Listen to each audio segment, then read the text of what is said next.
You never forget your first creation. Not the first one in basic, the one they give you in a clean mess hall with a roof over your head, but the first one you crack open in the field. For me, it was in a muddy ditch somewhere in France, the rain coming down in a steady, cold drizzle that found its way under your collar no matter how you hunched your shoulders. The crate was damp, the cardboard peeling away to reveal those little brown cans, each one looking like it had been made 100 years ago. I remember prying one open with my P38. Can open earth. That little piece of stamped metal was more important than your dog tags, some dace, and the smell that hit me. It was this weird, greasy smell, like boiled meat and something faintly metallic. It was supposed to be beef and vegetable stew, but it looked like something you de-scrape off the bottom of a truck engine. That was the first real slap in the face, you know. The army tells you you're fighting for apple pie and mom, and then they hand you this cold, congealed glop and expect you to be grateful. We'd bitch about it, of course. That was our favorite pastime, next to not getting shot. You'd hear guys up and down the line, "What the hell is this supposed to be?" Or, "I think my dog back home eats better than this." But you ate it. You always ate it, because the emptiness in your gut was a more immediate enemy than any German sniper.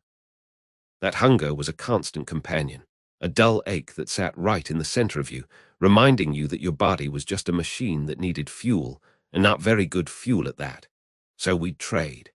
That was a whole economy right there in our platoon. If you got a can of those horrible ham and lima beans, we called 'em ham and mothers, you'd try to pawn it off on some poor sucker who hadn't learned better yet. Me, I'd kill for a can of the corned beef hash. It wasn't great, but if you could get a heat tab going and warm it up a little, it almost felt like a real meal. Trading a can was a small victory, a tiny bit of control in a world where you had none. Getting the hash felt like winning a small battle, a personal D-Day in the war against misery. But it wasn't just about filling the hole. There was a ritual to it, if you were lucky enough to get a quiet minute. Not a quiet minute where you were just waiting for the shelling to start, but a real one, where the only sound was the wind in the trees or the distant murmur of the guys next to you. You'd find a log to sit on, or just lean back against the wall of your foxhole, and you'd take out your spoon. I didn't use the crappy little foldable spoon that came with the mess kit. I had my own, a heavy, solid silver spoon I'd swiped from my mom's dining set before I shipped out. Sounds silly, I know, a silver spoon in the middle of a war. But holding that thing, feeling its familiar weight in my hand, the ornate pattern on the handle that I'd seen every Sunday dinner of my life, it was a rope thrown back across the ocean. For just a second, I wasn't in a stinking forest in France. I was at my kitchen table in Ohio, and my mom was putting a pot roast down in front of me, and the biggest worry I had was whether the Tigers were gonna win the pennant. That spoon was a piece of my other life, my real life. And then you'd share. Oh man, sharing. If a guy got a can with a little chocolate bar in it, or a packet of real coffee, he was a king. You didn't hoard it. Well, some guys did, the jerks, but most of us, we break that chocolate into as many pieces as we could and pass it around. You'd see a grown man's face light up like a kid's on Christmas morning over a square of chocolate that wasn't much bigger than a postage stamp. That wasn't just food. That was a piece of comfort, of civilization. And coffee, heating up a canteen cup of water over a heat tab and sharing that bitter, life-giving brew with your buddy next to you, passing it back and forth, that was a sacrament. That was when you'd talk, not about the war, but about home. You'd talk about your girl, or your dad's car, or the best burger you ever ate at some diner back in the States. In those moments, we weren't soldiers. We were just a bunch of scared kids, trying to remind each other of who we used to be. And God, did we fantasize about food. It was a form of torture and comfort all rolled into one. You'd lie in your pup tent at night, listening to the artillery rumble in the distance like a bad stomach ache, and you wouldn't think about strategy or glory. You'd think about the specific, detailed memory of a meal. For me, it was my grandmother's fried chicken. I could close my eyes and see it perfectly, the crisp, golden brown skin flecked with black pepper. I could smell the savory grease and the flour she dredged it in. I could feel the way the meat would just fall off the bone, juicy and hot, and the mashed potatoes on the side, with a pool of melted butter right in the middle. I'd think about that meal until my mouth actually watered, and my stomach would cramp up with a longing that was deeper than any homesickness. We all did it. You'd hear a guy mutter in the dark, "I'd give my left arm for a slice of my wife's peach pie right now." And another voice would answer, "Hell, I'd give your left arm too." That was the dark humor that kept you sane. But sometimes, a miracle happened. Once in a blue moon, the mess sergeants would manage to get a field kitchen set up not too far behind the lines, and they'd actually manage to bring up a hot meal. I remember one time, it was a steaming vat of stew, real stew with chunks of potato and carrot, and it was actually hot. The smell of it hit the line before the chow truck even came into view, and it was like a wave of pure joy washing over us. We lined up like it was the gates of heaven, and the chatter was excited like kids. I got my mess tin filled, and I found a spot, and I just sat there for a full minute, smelling it, letting the steam warm my face. That first bite. I'm not ashamed to say it almost made me cry. It was the closest thing to home I'd felt in months. It wasn't just nourishment. It was a message from the world of the living, a reminder that somewhere things were still normal. And fruit. A simple can of peaches, the kind you could buy for a nickel back home, became more valuable than gold. If you had a can of peaches, you were rich. The sweet, syrupy juice was a taste of a summer you were afraid you'd never see again. You'd sip it slowly, making it last, each little slice of peach a precious jewel. I saw a fistfight once over a can of peaches that went missing from a guy's pack. That's how much it meant. It wasn't about the fruit. It was about the memory of a simpler, sweeter time. In the end, the food became our calendar, our clock. The war wasn't marked by grand battles on a map, not for us grunts. It was marked by the rations you opened. Breakfast can, lunch can, dinner can. Another day gone. You'd feel the weight of your pack lighten as the days went by, and you knew you were that much closer to maybe, just maybe, getting a resupply. A full stomach. People don't talk about that enough. A full stomach gave you the will to go on.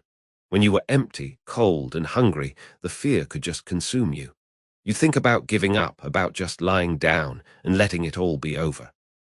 But when you had some hot food in you, even that lousy creation hash warmed over a flickering flame, it put a little warmth in your soul. It gave you the strength to pick up your rifle again, to face another day of mud and terror.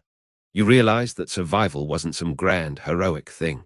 It was a bunch of small, gritty things. It was keeping your feet dry. It was cleaning your rifle. It was finding a dry pair of socks. And it was about the next meal. Always the next meal. That was the goal. Just make it to the next meal. In a way, that can of rations, as miserable as it was a promise. A promise that there was a future, even if it was only a few hours away. It was a tangible piece of hope, right there in your hands. And sometimes, in a world of bullets and blood, a little piece of hope, even if it tastes like cold corned beef, is everything you have.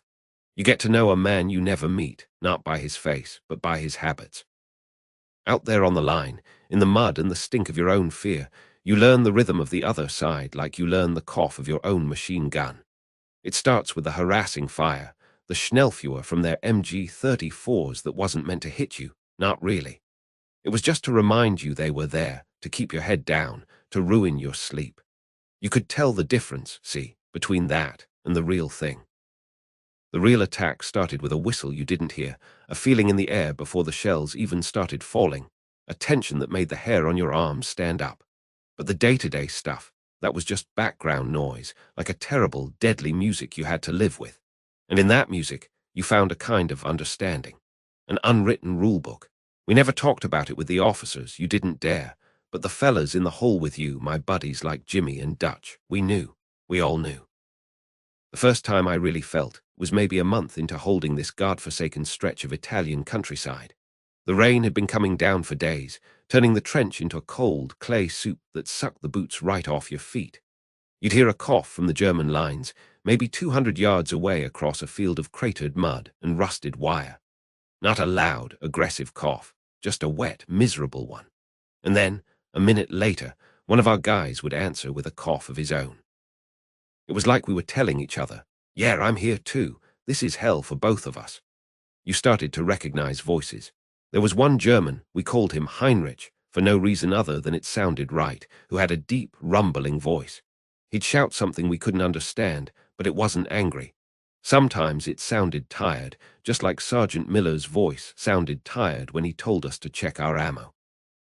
You'd hear Heinrich laughing with his Kameraden, and you'd realize, well, I'll be damned, They're joking around too. They're probably complaining about the lousy food and the lousy weather, just like we were. They had their own Jimmy and Dutch over there, trying to find a dry spot to light a cigarette.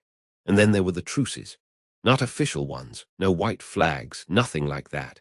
But you'd have a stretch where the sniping would stop for an hour or so in the late afternoon. It was like an agreement. That was when you'd see movement. A guy would pop his head up, real cautious from their side, and wave a rag. Then one of ours would do the same. That was the signal.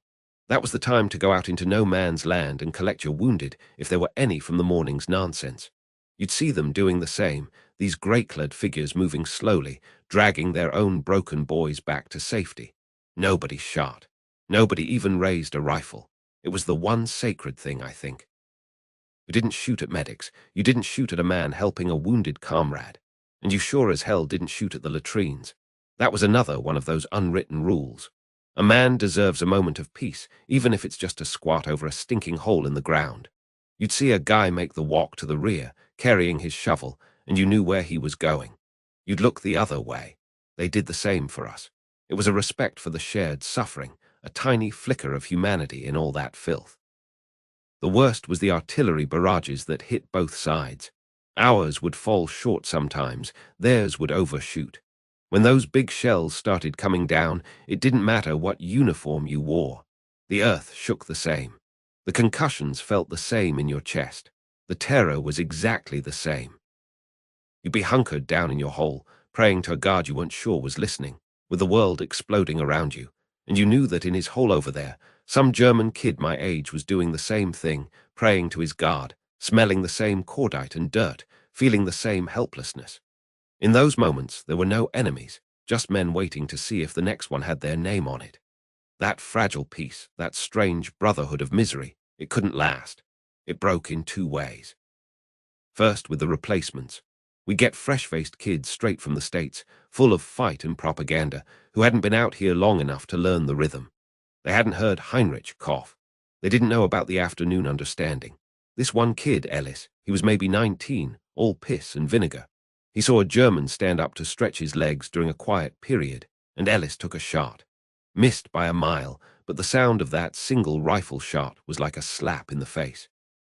The silence that followed was heavier, more dangerous than any barrage. You could feel the anger coming from the other side. The next day, they shot one of our guys going to the latrine. Just like that, the trust was gone. We were all furious at Ellis, but you couldn't really blame him. He didn't know. He was just doing what he thought he was supposed to do. The other way it broke was from the top. The gut-wrenching order came down. We were launching a raid. A night raid to gather intelligence, which meant going over the top, crossing that muddy field and trying to grab a prisoner from his own trench. I felt sick when the lieutenant told us. It felt like a betrayal. We had this arrangement. We left each other alone, and now we were going to violate it. The night of the raid, the air was cold and clear. The stars were out, which was beautiful and terrible because it meant they could see us. My mouth was so dry I couldn't swallow. My hands were shaking so bad I had to clutch my Thompson tight just to steady them. We went over the wire, crawling through the mud, every rustle sounding like a thunderclap.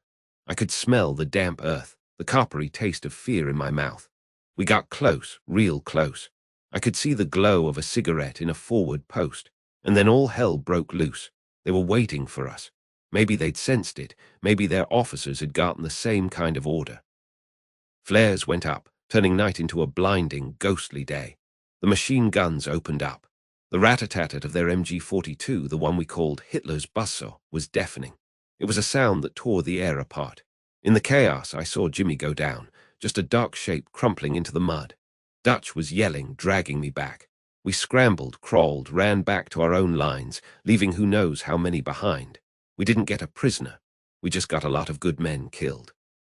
That was it. The understanding was shattered. After that, it was just war, mean, bitter, and personal. The sniping was constant, no more quiet afternoons. Every movement was a target. The faceless men over there became just targets, but you couldn't forget them entirely, especially one. There was this one German soldier I'd see sometimes, just a silhouette against the morning sky when the mist was low. He'd be there, looking out over no man's land, same as I was. I never saw his face. He was just a shape, a ghost, but I wondered about him. Did he have a girl back home? Did he like to fish? Was he as scared as I was? After a big push, after we'd finally moved forward and overrun their positions, I found myself walking through what was left of their trenches. It looked just like us, filled with trash, discarded ration tins, empty cigarette packs. And then I saw him, or what was left of him. He was slumped in a corner of a collapsed dugout, still holding a photograph. I didn't want to look, but I did. It was a picture of a woman and a little girl. He was blonde, younger than I'd imagined. He wasn't a monster. He wasn't a faceless enemy. He was a kid like me who'd been taken from his home and left to die in the mud. I took the photo from his stiff fingers. I don't know why. It felt wrong to leave it there to rot. I put it in my pocket. And I carried that guilt, that heavy, cold stone of guilt in my gut, for taking a shot once during one of the quiet times earlier on. I'd seen a glint of light, maybe a scope, and I'd fired without thinking. I didn't know if I'd hit anyone. But standing there, looking at that dead boy, I felt sure that I had. I felt like I'd killed this specific boy, this father, this husband. That's the ghost I carry. Not a ghost of the dead, but a ghost of the man he was before all this.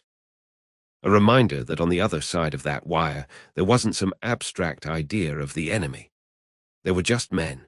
Men who coughed in the cold, who missed their homes, who tried to find a little humanity in the hell we'd all made. And that's the part of the war they don't put in the history books. The unwritten rules, the silent understanding. And the ghost of the man opposite, who was just like you, and who you had to kill, or who had to kill you, for reasons that felt very small and very far away when you were staring into the mud at the bottom of a foxhole, waiting for the shelling to stop, and wondering if you'd ever see home again. You sit down to write a letter home, and your hands are shaking, not from the cold, though God knows it's cold enough to freeze the ink, but from the lie you have to tell before you even put pen to paper. You have to tell them you're okay. It's the first rule, unwritten, but more important than any regulation in the manual. You tell them about the pretty snowfall we had last week, how it coated the fir trees in the Ardennes and made everything quiet for a few hours, like a postcard. You don't write about the way that same snow turned pink around what was left of Jenkins after the mortar hit, or how the quiet was just the eye of the storm, a cruel trick before the screaming started again.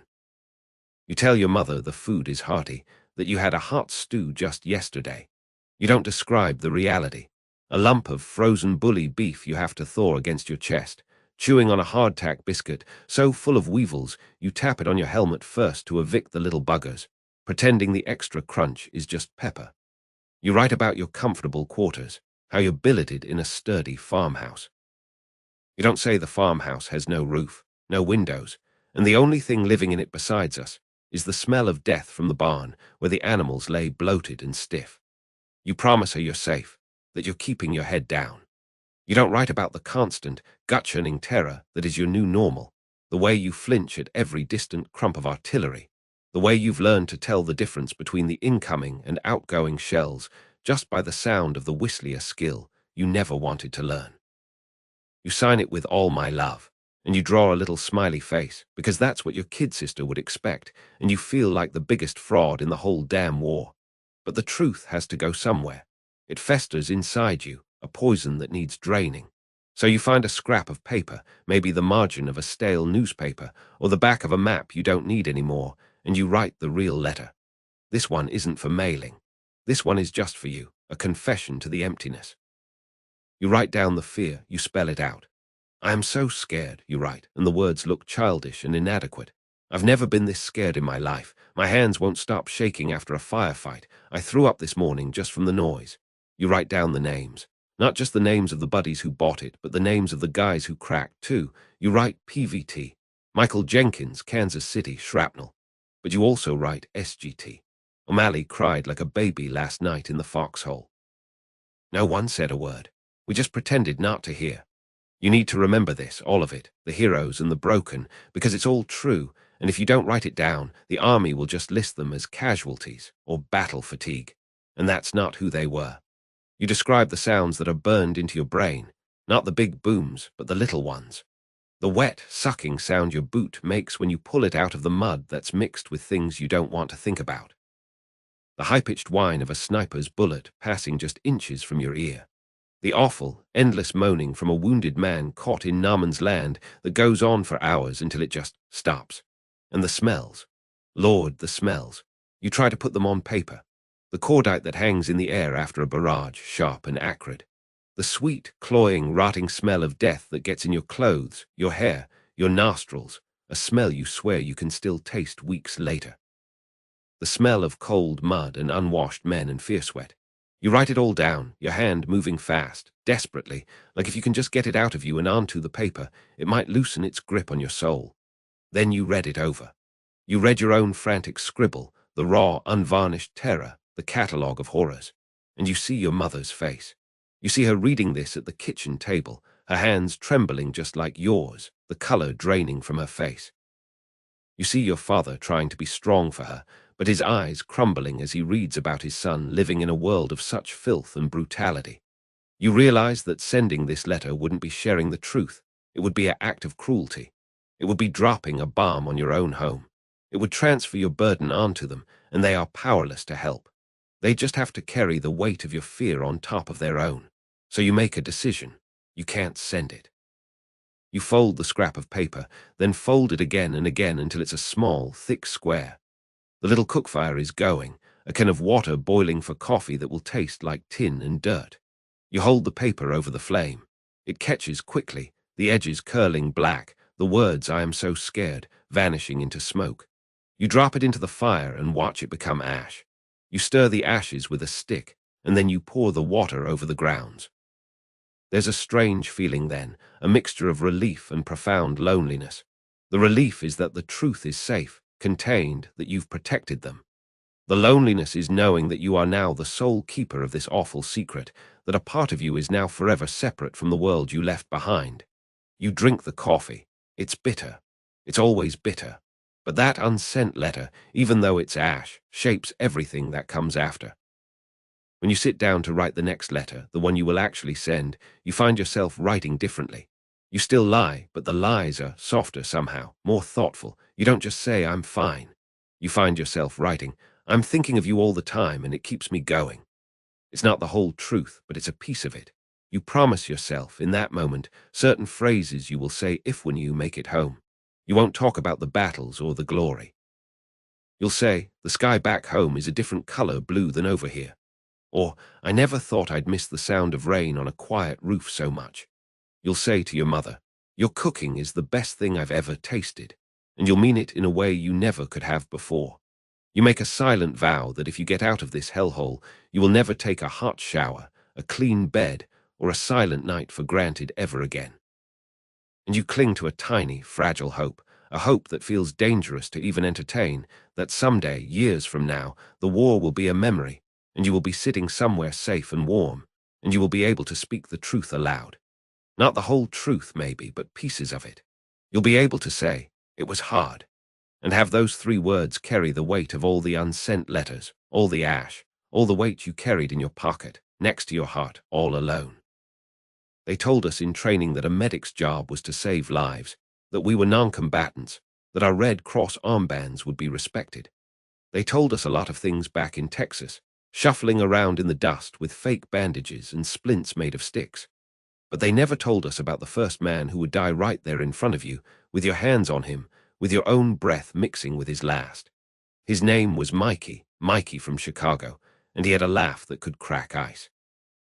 We'd been sharing a ration can of beef and pork just an hour before, complaining about the rain, the mud, the whole damn situation in this godforsaken French hedgerow. Then the world exploded, the way it always does, no warning, just a screech, and then the dirt and the sky swapping places. I crawled to him because his screaming was the loudest, a high, ragged sound that didn't sound human. And when I got to him, rolling him over, the training just evaporated. It was like trying to hold water in your hands.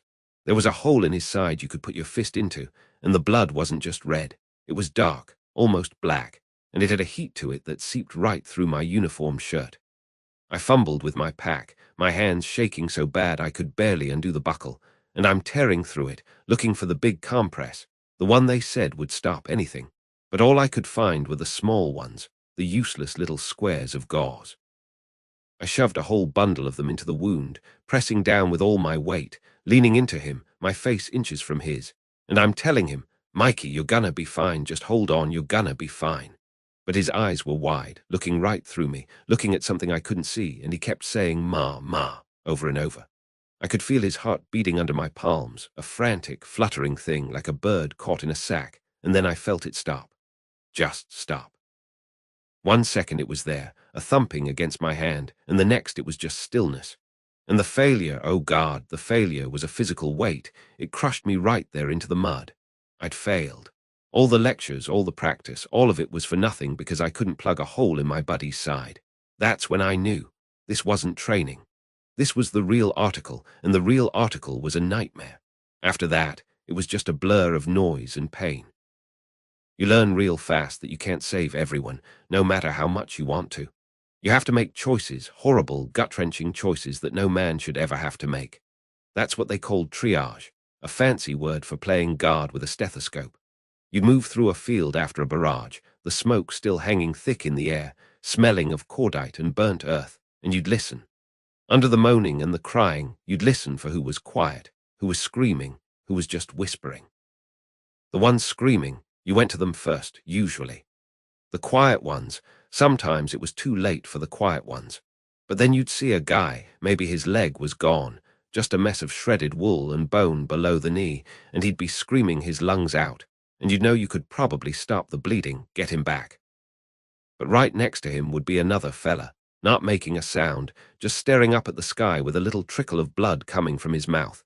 And you'd lift his shirt and see the small, almost neat hole in his chest, and you'd know. A sucking chest wound. There was nothing you could do. You'd pat his shoulder, maybe give him a shot of morphine if you had it to spare, and you'd have to move on. And his eyes would follow you. They'd lock onto yours, and they'd be pleading, begging you not to leave him there alone in the dirt. And you'd have to look away. You'd have to go to the screamer, the one with a chance. And the worst sound, the one that haunts me still, wasn't the screams for a medic. It was the ones calling for their mothers. Big, tough guys from the docks in New York or farms in Iowa, boys who'd never shown a speck of fear. They'd curl up like little children and cry out, Mama, Mama, help me. And you want to be their mother. You want to be anyone who could make it all better.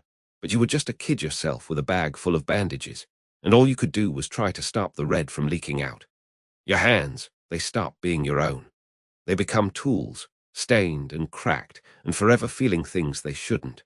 The iodine would turn your fingertips a nasty yellow-brown, and it would mix with the dirt ground deep under your nails and the blood that dried in the lines of your palms. No matter how much you wiped them on your pants, that stain was always there. And the blood, it gets everywhere. It cakes under your watchband, it dries in the hairs on your arms, you can taste it sometimes in the air, a metallic tang at the back of your throat. The morphine syrettes, they looked like little toothpaste tubes with a needle on the end. You break the seal, jab it into their leg and squeeze. That little tube felt like the most powerful thing in the world. It was a gift. You could see the change in a man's face instantly, the lines of agony smoothing out, his breathing going from ragged gasps to something slower, deeper. For a few minutes, you could give him peace. You'd leave the empty syrette pinned to his collar so the boys in the aid station would know he'd already had his dose. You learned to improvise, to use anything you could find. I used my own belt as a tourniquet more than once. I've used a bayonet to cut away a uniform from a burned arm. I've used sticks and rifle slings to make splints. You're not a doctor, you're a mechanic for broken people, just trying to patch them up well enough to get them to the real docs in the rear. The faces, though. The faces are what you carry with you. They don't fade. There was this kid, couldn't have been more than 18, baby-faced, from somewhere down south. He had a stomach wound, a bad one, and I knew as soon as I saw it he wasn't going to make it. There's nothing you can do for a gut shot not out there. You just make them comfortable. I gave him a shot of morphine and I sat with him because there was a lull in the firing. He was scared, his eyes were huge, and he was shaking. I asked him if he wanted a smoke, and he nodded. I lit a lucky strike, put it between his lips, and he took a deep drag. And then he smiled. Just a little tired smile, but it was there. He looked at me and said, "Thanks, Doc." Then he closed his eyes, and a minute later he was gone, just like that. A smile and then nothing. Then there were the ones you did save. You'd see them days or weeks later, back with the company or in a rest area, and they'd come up to you, shuffling their feet, not quite meeting your eye. They'd say something like, "Hey, Doc, thanks for what you did back there." And it was always awkward because what do you say? "You're welcome." It felt wrong. You were just glad they were walking and talking. But you'd also see the ones with the empty sleeves or the ones walking with a limp, and you wonder if you'd really done them a favor. War does things to a man, and sometimes living through it is its own kind of burden. I remember one time, after a particularly bad stretch, we found a shell crater filled with rainwater. It was muddy and probably filthy, but it was water. I knelt down and I scrubbed my hands together, trying to get the blood and the grime off.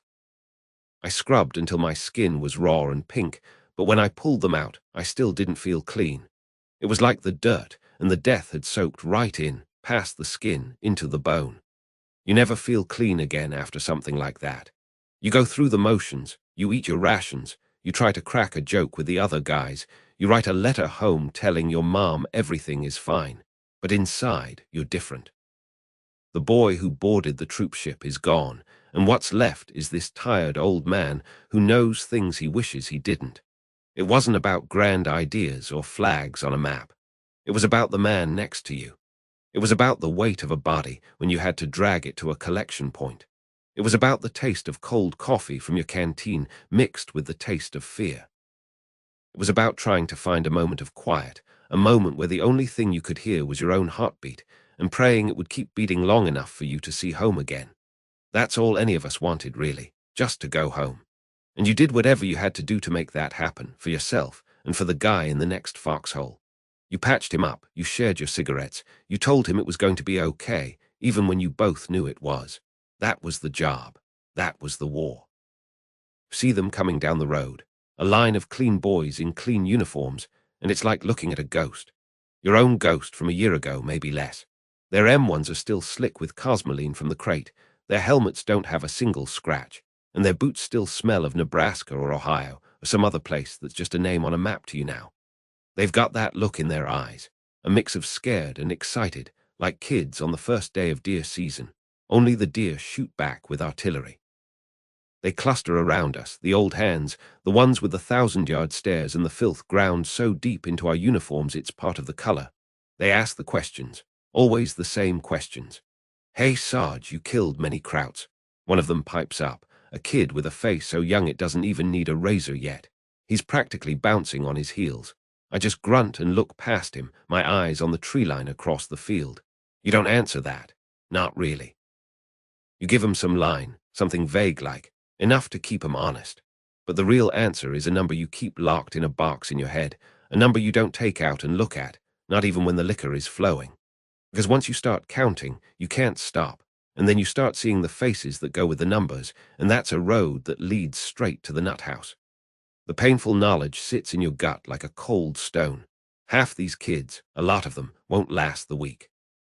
You can see it in the way they stand up straight instead of hunched over, in the way their heads are on a swivel, taking in everything like it's a damned newsreel. They haven't learned the first rule yet. Don't be a silhouette. Don't be a target. It's not hatred you feel for them. It's a kind of sick pity, a heavy sadness, because you remember being that green, that stupid, and you know exactly what's coming for them. You don't tell them, though. What would be the point? It's like trying to describe the color red to a man born blind. They have to see it for themselves. So you show them. You don't give speeches, you just move. When we dig in for the night, I pick a spot that's got a little rise to the front, just a hump in the earth, but it'll stop a stray round or some shrapnel. I start digging, and I see a couple of the new guys pick a spot that's low and flat, looks cozy even. I don't say a word. Just stop, lean on my entrenching tool and stare at them until they get nervous. Then I jerk my head towards my spot. "Dig here," is all I say. They look confused, but they come over. Later, when the rain starts, their old spot becomes a pond. They figure it out. It's all about showing, not telling.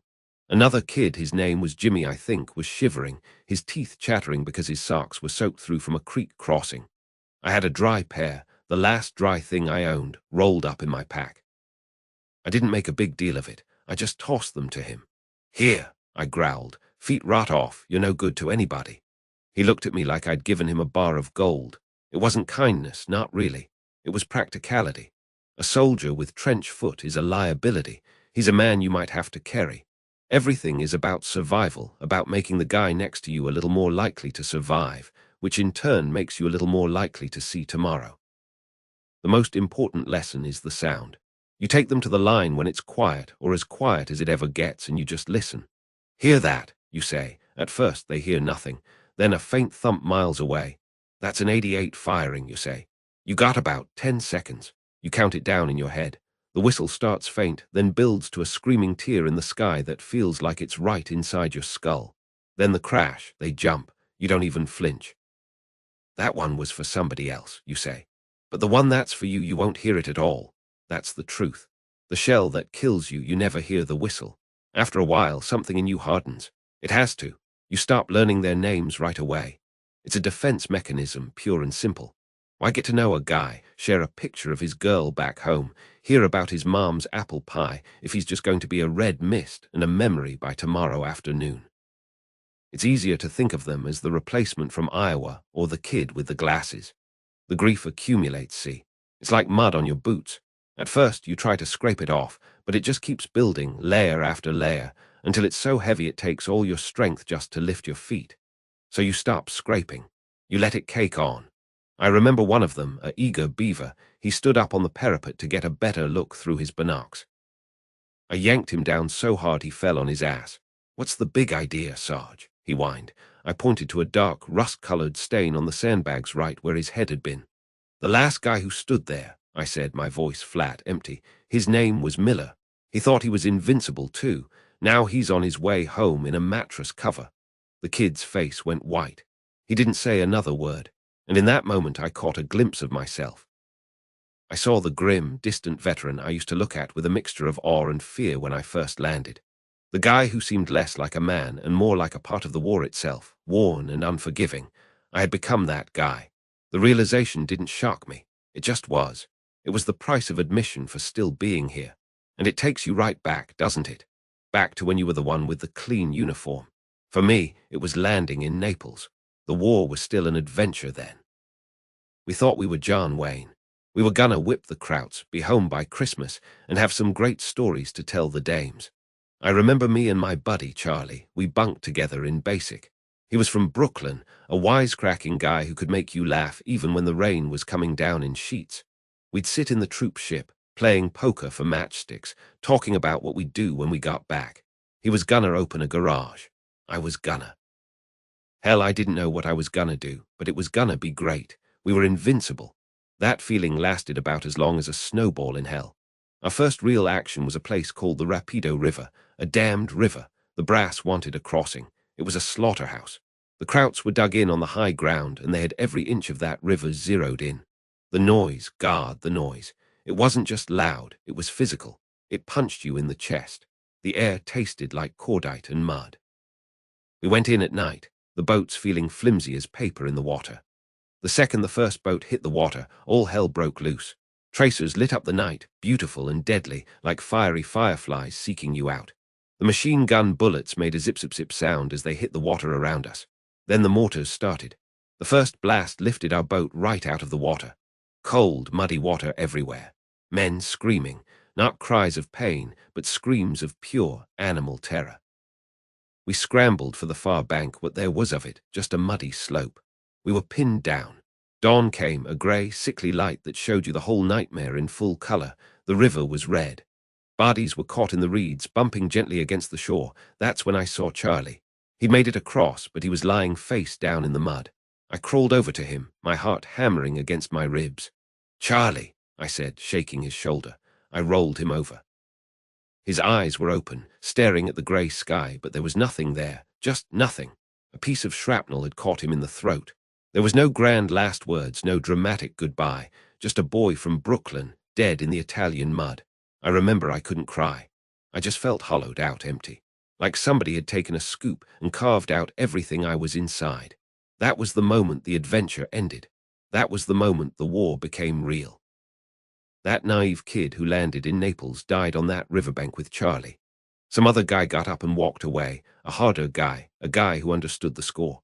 And now, looking at these fresh-faced replacements, I feel this overwhelming, useless wish. I wish I could just reach out, grab them by the collar, and give them my eyes for just one day. Not forever, God no, that would be a curse, but just for one day, so they could see what I see. Not just the mud and the blood and the fear, but the knowing. The knowing that the guy in the German uniform across the way is just as scared, just as cold, just as desperate to get home to his own version of Brooklyn. The knowing that the big ideas, the flags and the politics all shrink down to nothing when you're sharing a pit with a rotting corpse. The knowing that heroism isn't about charging a machine gun nest. Most of the time, it's just about putting one foot in front of the other and keeping your buddy doing the same. If they could see through my eyes for just a day, they'd understand why my answers are vague. They'd understand why I don't learn their names. They'd understand that the distance in my stare isn't indifference, it's the only thing keeping me sane. They're still talking about glory. We're just talking about hot chow and dry socks. They think we're cynical. We're just realistic. The war is a meat grinder, and we're the meat. There's no romance in it. There's just the cold, the wet, the deafening noise, the coppery smell of blood, the gut-wrenching terror when the shells come screaming in, and the brittle, dark humor that keeps you from screaming yourself. You joke about the food, you joke about the officers, you even joke about getting hit. $1 million wound, we'd say, a nice clean through and through in a shoulder or a leg, something that gets you a ticket home but doesn't leave you crippled. You dream of it. You don't dream of medals. You dream of your mother's kitchen. You dream of the silence. A silence so deep you can hear your own heartbeat. That's the treasure. That's what we're all fighting for, not for some grand cause, but for the right to go back to a quiet, boring life and forget any of this ever happened. But you never really forget. The memories, they don't go away. They just fossilize. They become a part of you, like a scar that aches when the weather changes. You learn to live with the hollowed-out feeling. You learn to carry the weight. And when you see a new batch of boys arrive, their eyes still full of light, you feel that ache all over again, because you know that soon enough, the light will be gone, replaced by the same hollow stare you see in your own reflection on a quiet night.